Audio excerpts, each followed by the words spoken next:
ఈరోజు దేవుడు నీకు అన్ని ఇచ్చాడు, గొంతిచ్చాడు, నోరిచ్చాడు. దేనికోసం వాడుతున్నావు? దెయ్యం కోసం వాడుతున్నావా? దేవుని కోసం వాడుతున్నావా?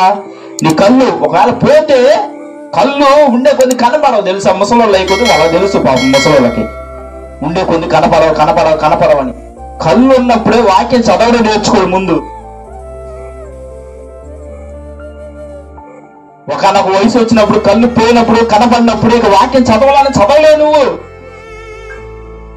కళ్ళు ఉండగానే వాక్యాన్ని మనం చదవాలా, నోరుండగానే దేవుని గురించి ప్రకటించాలా, సత్తు ఉన్నప్పుడే దేవుని కోసం బ్రతకాలా, దేవుని కోసం ఏదైతే చేయాలో అవన్నీ చెయ్యాలా. నీకు ఉన్నప్పుడే అన్ని. పోయినాక ఏం చేయలేవు నువ్వు. ఇక ఎక్కడ దేలాబడి, ఎక్కడే కూలబడి ఉండడమే.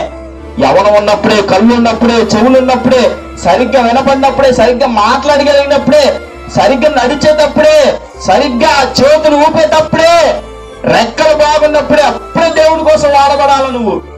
మొత్తం పోయినాక ఇంకేం చేస్తాం మనం? ఏం చేస్తావా?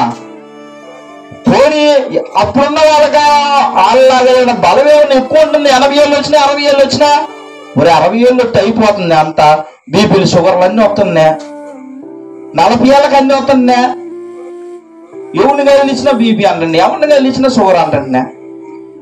ఎందుకు? యవ్వనంలోనే బలం ఉన్నప్పుడు దేవుని కోసం వాడబడాలా. ఒకసారి దాటిపోయిందంటే ఇక ఏం చేసినా మనకు రాదు. ఇక ఎంతమందికి అర్థమైంది? ఖచ్చితంగా వాడబడాలా.